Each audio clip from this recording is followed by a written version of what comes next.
Treasure Island by Robert Louis Stevenson. Chapter 32, The Treasure Hunt, The Voice Among the Trees. Partly from the dampening influence of this alarm, partly to rest Silver and the sick folk, the whole party sat down as soon as they had gained the brow of the ascent. The plateau being somewhat tilted towards the west, this spot on which we had paused commanded a wide prospect on either hand. Before us, over the treetops, we beheld the Cape of the Woods fringed with surf. Behind, we not only looked down upon the anchorage and Skeleton Island, but saw, clear across the Spit and the eastern lowlands, a great field of open sea upon the east. Sheer above us rose the spyglass, here dotted with single pines, there black with precipice. There was no sound but that of the distant breakers, mounting from all round, and the chirp of countless insects in the brush. Not a man, not a sail upon the sea. The very largeness of the view increased the sense of solitude. Silver, as he sat, took certain bearings with his compass. "There are the 3 tall trees," said he, "about in the right line from Skeleton Island. Spyglass shoulder, I take it, means that lower point there. It's child's play to find the stuff now. I've half a mind to dine first." "I don't feel sharp," growled Morgan. "Thinking of Flint, I think of where it's done me." "Ah, well, my son, you praise your stars he's dead," said Silver. "He were an ugly devil," cried a third pirate with a shudder. "That blue in the face, too." "That was how the rum took him," added Mary. "Blue, well, I reckon he was blue. That's a true word." Ever since they had found the skeleton and got upon this train of thought, they had spoken lower and lower, and they had almost got to whispering by now, so that the sound of their talk hardly interrupted the silence of the wood. All of a sudden, out of the middle of the trees in front of us, a thin, high, trembling voice struck up a well-known air and words. 15 men on the dead man's chest, yo-ho-ho, and a bottle of rum. I never have seen men more dreadfully affected than the pirates. The color went from their 6 faces like enchantment. Some leaped to their feet, some clawed hold of others. Morgan groveled on the ground. "It's Flint, boy!" cried Mary. The song had stopped as suddenly as it began, broken off, you would have said, in the middle of a note, as though someone had laid his hand upon the singer's mouth. Coming through the clear, sunny atmosphere among the green tree-tops, I thought it had sounded airily and sweetly, and the effect upon my companions was the stranger. "Come," said Silver, struggling with his ashen lips to get the word out. "This won't do. Stand by to go about. This is a rum start, and I can't name the voice, but it's someone skylarking, someone that's flesh and blood, and you may lay to that." His courage had come back as he spoke, and some of the color to his face along with it. Already the others had begun to lend an ear to this encouragement and were coming a little to themselves, when the same voice broke out again, not this time singing, but in a faint distant hail that echoed fainter and yet fainter among the clefts of the spyglass. "Darby McGraw!" it wailed, for that is the word that best describes the sound. "Darby McGraw! Darby McGraw!" Again and again and again, and then rising a little higher and with an oath that I leave out, "Fetch the rum aft, Darby!" The buccaneers remained rooted to the ground, their eyes starting from their heads. Long after the voice had died away, they still stared in silence dreadfully before them. "That fixes it," gasped one. "Let's go." "It was his last words," moaned Morgan. "His last words above board." Dick had his Bible out and was praying volubly. He had been well brought up, had Dick, before he came to sea and fell among bad companions. Still, Silver was unconquered. I could hear his teeth rattle in his head, but he had not yet surrendered. "Nobody in this here island has ever heard of Darby," he muttered. "Not one of us but that's here."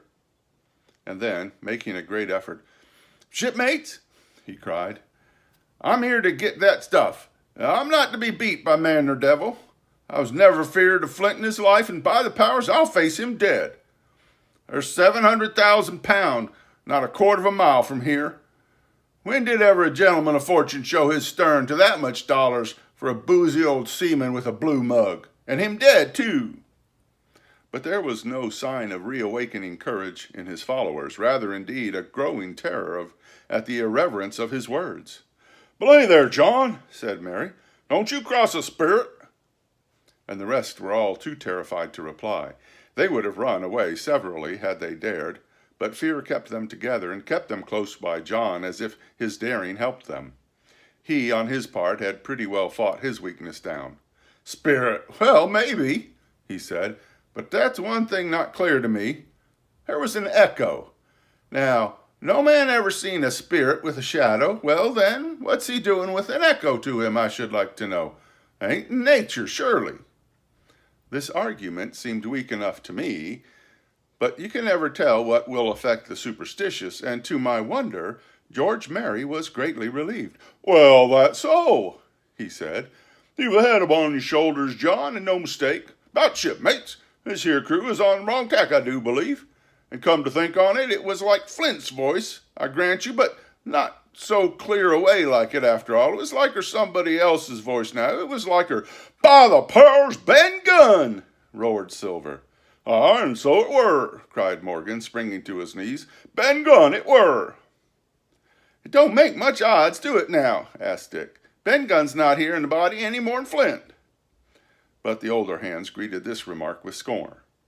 "Why, nobody minds Ben Gunn," cried Mary. "Dead or alive, nobody minds him." It was extraordinary how their spirits had returned and how the color had revived in their faces. Soon they were chatting together, with intervals of listening, and not long after, hearing no further sound, they shouldered the tools and set forth again, Mary walking first with Silver's compass to keep them on his right line with Skeleton Island. He had said the truth. Dead or alive, nobody minded Ben Gunn. Dick alone still held his Bible and looked around as he went, with fearful glances. But he found no sympathy, and Silver even joked him on his precautions. "I told you," said he. "Told you you'd never spiled your Bible. It ain't no good to swear by. What do you suppose the Spirit would give for that? Not that." He snapped his big fingers, halting a moment on his crutch. But Dick was not to be comforted. Indeed, it was soon plain to me that the lad was falling sick, hastened by heat, exhaustion, and the shock of his alarm. The fever predicted by Dr. Livesey was evidently growing swiftly higher. It was fine open walking here upon the summit, our way a little downhill, for as I have said, the plateau tilted towards the west. The pines, great and small, grew wide apart, and even between the clumps of nutmeg and azalea, wide open spaces baked in the hot sunshine. Striking as we did pretty near northwest across the island, we drew on the one hand ever nearer under the shoulders of the spyglass, and on the other looked ever wider over that western bay where I had once tossed and trembled in the coracle. The first of the tall trees was reached, and by the bearings proved the wrong one. So with the second. The third rose nearly 200 feet into the air above a clump of underwood, a giant of a vegetable, with a red column as big as a cottage, and a wide shadow around in which a company could have maneuvered. It was conspicuous far to the sea, both on the east and the west, and might have been entered as a sailing mark upon the chart. But it was not its size that now impressed my companions. It was the knowledge that 700,000 pounds in gold lay somewhere buried below its spreading shadow. The thought of the money, as they drew nearer, swallowed up their previous terrors. Their eyes burned in their heads, their feet grew speedier and lighter. Their whole soul was found up in that fortune, that whole lifetime of extravagance and pleasure that lay waiting there for each of them. Silver hobbled, grunting on his crutch. His nostrils stood out and quivered. He cursed like a madman when the flies settled on his hot and shining countenance. He plucked furiously at the line that held me to him, and from time to time turned his eyes upon me with a deadly look. Certainly he took no pains to hide his thoughts, and certainly I read them like print. In the immediate nearness of the gold, all else had been forgotten. His promise and the doctor's warning were both things of the past, and I could not doubt that he hoped to seize upon the treasure, find and board the Hispaniola under cover of night, cut every honest throat about that island, and sail away as he had first intended, laden with crimes and riches. Shaken as I was with these alarms, it was hard for me to keep up with the rapid pace of the treasure hunters. Now and again I stumbled, and it was then that Silver plucked so roughly at the rope and launched at me his murderous glances. Dick, who had dropped behind us and now brought up the rear, was babbling to himself both prayers and curses as his fever kept rising. This also added to my wretchedness, and to crown all, I was haunted by the thought of the tragedy that had once been acted on that plateau, when that ungodly buccaneer with the blue face, he who died at Savannah, singing and shouting for drink, had there with his own hand cut down his 6 accomplices. This grove that was now so peaceful must then have rung with cries, I thought, and even with the thought I could believe I heard it ringing still. We were now at the margin of the thicket. "Huzzah, mates, all together!" shouted Mary, and the foremost broke into a run. And suddenly, not 10 yards further, we beheld them stop. A low cry arose. Silver doubled his pace, digging away with the foot of his crutch like one possessed, and next moment he and I come almost to a dead halt. Before us was a great excavation, not very recent, for the sides had fallen in and grass had sprouted on the bottom. In this were the shaft of a pick broken in two, and the boards of several packing cases strewn around. On one of these boards I saw, branded with a hot iron, the name Walrus, the name of Flint's ship. All was clear to probation. The cash had been found and rifled.